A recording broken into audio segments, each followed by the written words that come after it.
les fans de tricot et bienvenue dans cette nouvelle vidéo où nous allons voir ensemble comment réaliser une couture invisible. Alors je suis en plein dans l'assemblage d'un tricot. Donc j'ai déjà fait la couture invisible d'un côté, je vais vous montrer. Donc vous voyez là, ici c'est l'envers. Et là, on peut voir l'endroit.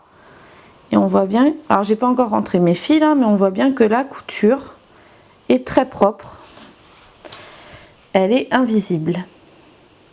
Voilà. Donc nous allons faire pareil. Je vais vous montrer comment je procède parce que je dois faire encore l'autre côté ici. Donc je vais vous montrer comment je fais ma couture invisible. Hein. Voilà.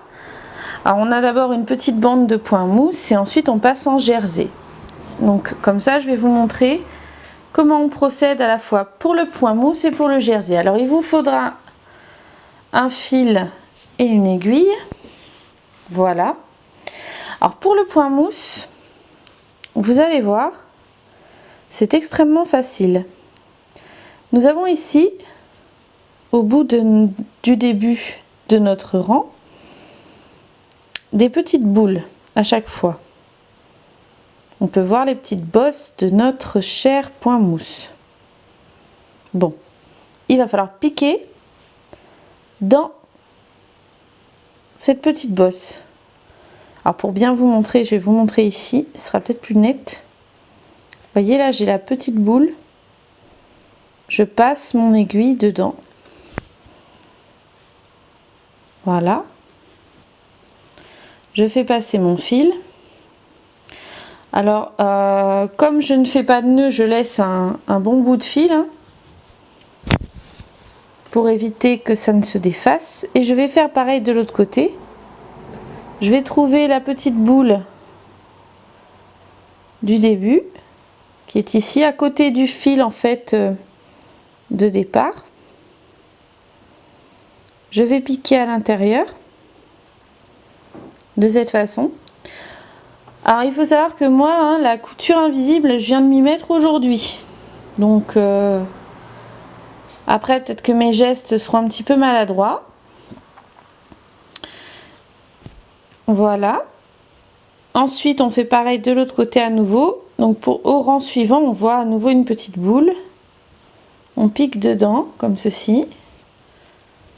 Et on fait passer. Alors pour l'instant on va pas serrer, hein, on va garder un côté relâché. On serrera après. On reprocède encore de la même manière. Ici. En face. Voilà. Chaque fois en fait on pique en face. Voilà. Encore de même, on trouve la boule du rang au-dessus du côté opposé. On fait passer le fil. Encore pareil ici. La petite boule de début de rang. Voilà. Et encore une fois là, ici. Et enfin là. Voilà. Donc je vais maintenant serrer bien comme il faut. Alors maintenant nous allons nous attaquer à la partie en jersey. Donc pour la partie en jersey en fait vous allez bien dérouler, même si c'est pas facile, votre tricot comme ceci et comme cela de chaque côté. Alors comme pour le point mousse précédemment, de toute façon nous piquons à chaque fois à l'opposé de l'endroit où nous avons piqué avant. Donc nous pouvons voir ici le bord du tricot, c'est lui qui roulotte à chaque fois vers l'intérieur. Ce bord là, on va le laisser tranquille. Comme on peut voir, hein, il n'est pas forcément hyper joli, on ne va pas aller piquer dedans, on ne va pas aller piquer dans cette première ligne, on va aller piquer dans la ligne à côté ici. Alors le jersey, pour les tricoteuses bien entendu qui le savent, on peut voir qu'il forme des petits V, des jolis petits V, hein, on a plein de petits V. Nous allons aller piquer en fait au milieu de ce petit V. On peut voir en fait quand on écarte au milieu de ce petit V, ici, je vais vous montrer, on a un fil là. Donc vous avez en fait votre V à l'envers. Et au moment de ce V à l'envers, là au sommet du V à l'envers, en fait, quand on passe l'aiguille, il y a un petit fil. C'est là-dedans qu'on pique, on fait passer notre aiguille et on fait passer notre fil. Alors encore une fois, on va pas serrer tout de suite, hein. Ça fait plus sympa de serrer après. Alors pareil à l'opposé. Donc là, j'ai le bout de mon tricot qui est pas bien beau. Je vais aller piquer dans le V qui est à l'opposé. Donc j'ai piqué dans le V là, je vais piquer dans le V qui est là, hein, comme ça.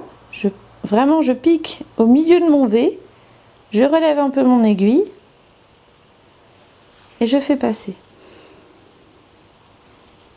Regardez bien, je vais bien refaire le geste plusieurs fois. Donc là j'avais déjà, je pique au creux de mon V, je relève et je passe.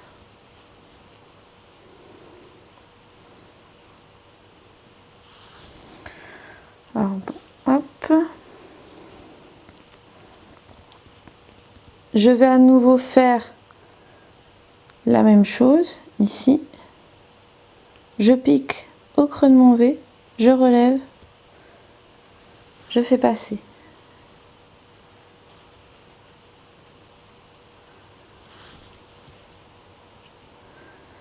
Encore une fois ici. Voilà. Donc là, on voit bien mon fil, n'est-ce pas? On le voit. Je vais maintenant aller serrer. Je vais serrer. Je tire mon fil. Et là, on peut voir que mon fil a disparu.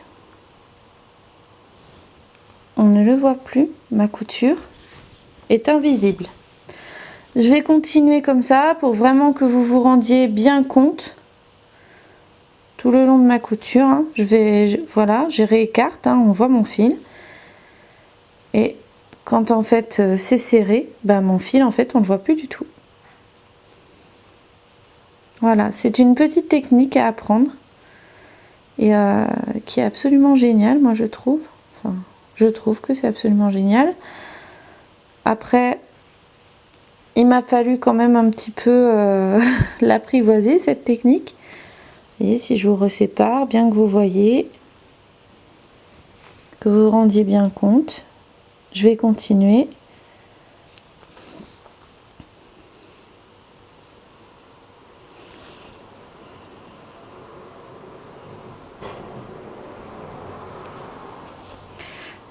Alors, cette façon de coudre, apparemment, ça s'appelle aussi le point matelas. Pourquoi? Je ne sais pas. Si quelqu'un sait, dites-le moi, ça m'intéressera. C'est un point qui est vraiment très bien pour faire de belles finitions. Voilà. Moi, c'est vrai que la couture de mes tricots, c'était vraiment un de mes points faibles. Et ce qui m'embêtait, parce que bon, bah, plus ça va et plus je trouve que mes tricots sont jolis, hein, j'en suis contente. Du coup, je voulais vraiment apprendre à faire de belles finitions, à faire de belles coutures qui ne se voient pas trop. Et cette technique-là est vraiment idéale. Voilà.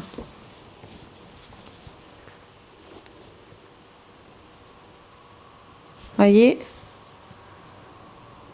on ne distingue absolument pas la couture. C'est absolument génial. J'en suis très contente. Surtout après avoir passé beaucoup de temps sur un tricot, là. Voilà, j'avais vraiment envie de faire une très belle couture. Pour information, ce tricot que je suis en train de coudre, c'est un petit pull à manches courtes pour ma grande. Je vous mettrai le tutoriel en ligne écrit sur mon blog, hein. Il n'y aura pas de souci quand j'aurai fini.